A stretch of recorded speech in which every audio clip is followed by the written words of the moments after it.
Benedetti, Néstor, ministro mire, del Interior. Lo dijo el jueves pasado el presidente Petro en el encuentro con las juntas de acción comunal. Dice usted colgarle algo que no era sobre Sí, temas laborales. Mire, el presidente aseguró que se podría incluir una pregunta relacionada con la destinación de créditos públicos y privados a lo que él denomina la economía popular. Y eso no tiene que ver en estricto sentido con la reforma laboral. Es decir, que quien abrió la puerta para colgarle otros temas distintos al cuestionario de la consulta es directamente el presidente Petro. Y entonces el pacto por el crédito, ¿qué, Ricardo? Que Bueno, ya está por eso. avanzando con los No, bancos y parte de esa acuérdese plata va que a la economía popular. En esa misma reunión dijo que el pacto había sido un fracaso, que los bancos lo habían engañado, además lanzándole un vainazo a la canciller Laura Sarabia, que había sido como directora del DAPRE la que había impulsado ese pacto con los banqueros del país. Sí, pero Néstor, al final van a poner a la gente a imaginarse preguntas, pero el gobierno solo va a seleccionar lo que quiera seleccionar. Supuesto, ¿Qué tal que muchos pequeños empresarios, Néstor, pequeños empresarios que son la mayoría de las empresas del país, que tienen 10 o menos trabajadores, sugieran preguntas no para que les pongan una mayor carga laboral, sino para que les quiten carga, el costo de las nóminas, pero costos laborales? Pues el gobierno no va a tener en cuenta Víctor, esas ideas. Felipe, el gobierno ya ha jugado, ya inclusive con fechas, que está dando el ministro Benedetti alrededor de la consulta popular, Néstor, ya con comité ¿sabe que sí? sabe que de todo lo que acaba de decir el ministro, hay una cosa que me deja inquieto, Néstor. A ver.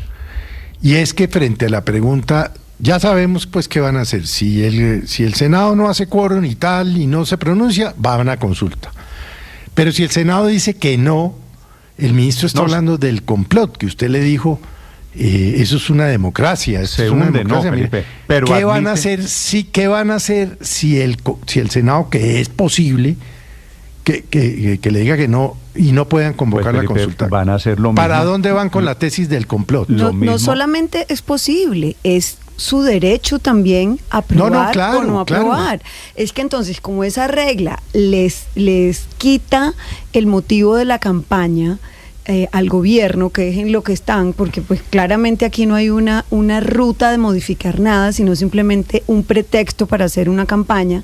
Entonces están ya apelando a no perder, pero, Felipe, y decir que es una conspiración, un plan clandestino, un complot. Se los voy a traducir, Felipe. Si eventualmente el Senado rechaza la consulta, pues van a decir lo mismo que ha dicho el presidente Petro, sobre todo, que es una conspiración, que es la oligarquía. Y no pasa nada. Forma parte de la disputa política. No se van a quedar quietos. ¿Qué van a hacer?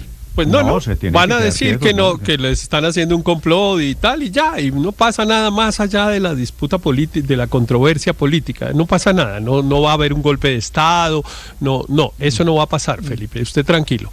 El presidente, si expide un decreto completamente inconstitucional, pues ese decreto, la autoridad que tenga que ejecutarlo no lo ejecuta porque está obligado a preferir las normas constitucionales. En fin, aquí estamos en un sistema, yo insisto mucho en ello, que nos da suficiente tranquilidad de que incluso frente a los abusos, incluso a los más grandes, el sistema reacciona, Héctor, mucho más rápido y es mucho más eficaz que eso. Héctor, estoy de acuerdo con usted, pero el presidente tiene una larga tradición ya de incumplir decisiones judiciales, tutelas que le son desfavorables, decisiones de la Corte Constitucional sobre salud. Néstor. No me parece que sean tantas, pero hay algunas, pero además hay controversias sobre si ha cumplido o no ha cumplido. No ha cumplido hasta ahora.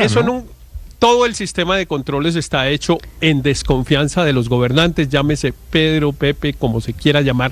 El sistema desconfía de los gobernantes, cree que los gobernantes van a abusar y está hecho para eso. Así que tranquilos. Pero no es conveniente relativizar los incumplimientos, Héctor, porque es que cuando hay un incumplimiento ya es una falta muy grave del presidente. Esperemos, entre otras cosas, Felipe, digo que el presidente no tiene historial de cumplimiento de órdenes constitucionales, porque el Consejo de Estado por primera vez a un presidente le abre un incidente de desacato por desobedecer una tutela que le obligaba a una rectificación.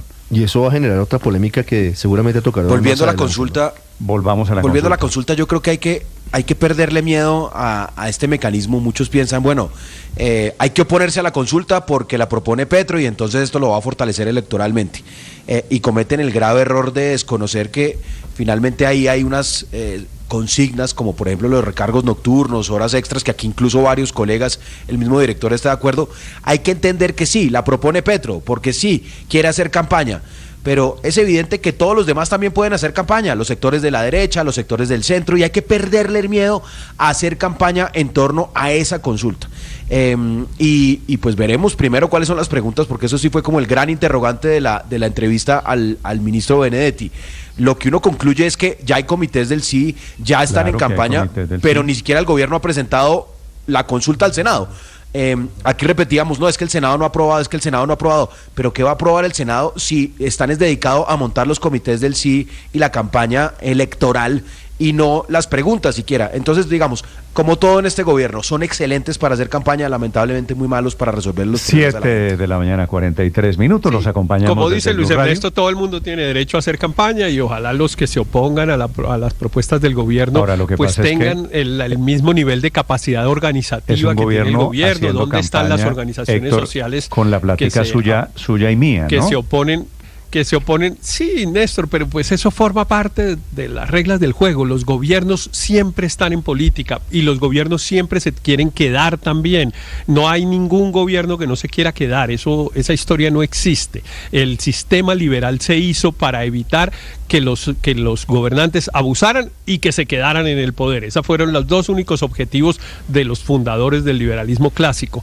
Pero mire, Néstor, yo sí tengo una pregunta que me parece que es relevante y que pareciera estar pasando por alto, que es por qué el gobierno se está demorando en presentar la consulta al Senado. Porque claramente eso es un cálculo sobre el tiempo, de la conveniencia y de la oportunidad de presentar la consulta. Porque esa consulta la puede hacer uno en una tarde. A mí me dice el presidente, mire, haga una solicitud de consulta con 10 preguntas sobre este tema laboral y justifique la consulta, y eso se hace en una tarde. Y todo ha sido dilatorio. La razón por la cual llamamos al ministro del... La razón por la cual llamamos al ministro del Interior. ¿Qué se responde usted frente a esa inquietud? Pero permíteme, ya le contesto, pero la razón por la cual llamamos al ministro del Interior es que porque ayer entró en funcionamiento una página para que la gente meta más preguntas y tal, es decir, para dilatar la presentación de la solicitud de consulta al Senado. Yo tengo dos hipótesis, tenía hasta ayer una, pero después de oír la entrevista del ministro, tengo dos. La primera mía es que el gobierno quiere que la consulta coincida con las consultas internas de los partidos en el mes de octubre, para meterle votos al pacto histórico. Esa es la mía, estamos de acuerdo. Para meterle votos al pacto histórico. Y como la ley obliga que sea 3 meses, entonces en realidad necesitan que la consulta, Héctor, el concepto del Senado salga. Yo tengo una duda sobre eso, porque el registrador Penagos dijo que no podían coincidir. El registrador Penagos no dijo eso. El registrador Penagos dijo que no podía coincidir con una elección. Resulta que las consultas internas no son elecciones, no eligen a nadie, no hay ninguna declaratoria de elección. ¿Cómo que las consultas internas no eligen a nadie? No son una elección. Pero se hacen para elegir a alguien, pues claro que se hacen para elegir a alguien. No, son unas consultas internas, como su nombre lo dice. Para elegir no hay una elección. A alguien, como su nombre lo dice. No hay una elección, Néstor. Eso, digamos, no se elige a un funcionario público, jurídica, pero se elige a alguien. Pero claro que son una elección, eligen dentro de la lista. No es una elección. Héctor, hay 5 candidatos del pacto histórico: María José Pizarro, Gustavo Bolívar. Es una elección entre ellos quién va a ser el candidato del pacto histórico. Claro que es una elección. No es una elección. No es una elección, pero dejemos abierta esa discusión. La segunda razón, que es la que surge de la pregunta de Felipe y de la respuesta del ministro, es que la van a presentar tarde para que el Senado no la alcance a aprobar antes del 20 de junio. Y entonces asuman que el concepto no se dio, y como no se dio, según la interpretación del ministro, se puede aún así convocar la consulta. Esa es una discusión jurídica fuerte, porque como dice Felipe, la Constitución dice concepto favorable, con lo cual uno diría tiene que decir que sí, no quedarse callado. Pero es cierto que la literal C del artículo 33 de la ley dejó abierta la posibilidad. Dejo de las dos. O dice sí o deja abierta o no. O sea que es una jugadita. Dejo las dos hipótesis. Néstor, pero dejo es las que dos mientras... hipótesis de qué busca el gobierno alrededor de la consulta o de dilatar el trámite de esa consulta. 747. Don Aurelio Cheveroni, adelante. Néstor, mire, mientras más trabajamos el tema, mientras más hipótesis tira Héctor Riveros y más cosas le meten al análisis, va quedando clarísimo de que la consulta es una burla. A mí me pareció medio burla las respuestas que nos dio Armando Benedetti. Es decir, una cosa ahí maquillada, que sí que tenemos las preguntas, pero que no, pero que vamos a ver, pero que si abrimos una cosa, pero que no me diga que lo que yo estoy diciendo no es. Esto es una burla a la democracia. Es una burla a lo que ha consagrado la Constitución como un método directo de participación ciudadana y se está convirtiendo en la manipulación de ese instrumento con fines claramente politiqueros y electoreros. Eso es lo que hay aquí detrás de fondo. No es un problema de miedo, porque también he visto que en el relato, tanto Luis Ernesto como Benedetti nos metieron, no, que cuál es el miedo de salir. No, no es el miedo, es el respeto al país, es el respeto a la democracia, es el respeto a la ciudadanía. Es que no se puede permitir que un presidente válido del artículo 104 de la Constitución y del erario coja y le meta una consulta al país simple y llanamente para ir cuadrando sus huestes con el fin de reelegirse en cuerpo ajeno. De esto es que se trata. Y yo creo que el país sí se tiene que parar, empezando por el Senado, para decirle al gobierno de Petro, no se burle de la democracia, no la siga manipulando, no la acomode a sus fines electoreros y respete al país. ¿Y cuál es el miedo de ir a unas elecciones sin hacer esa consulta? Yo respondería a la pregunta del miedo. Bajen la consulta y vayan al miedo de las elecciones en primera y segunda vuelta, así, en frío, como vamos a ir o como van a ir todos los partidos. 7:49 y volveremos a hablar de la consulta. En segundos ampliamos, atención, la noticia de última hora sobre el incendio de anoche en la discoteca en Santo Domingo, en República Dominicana. Estás escuchando Blue Radio.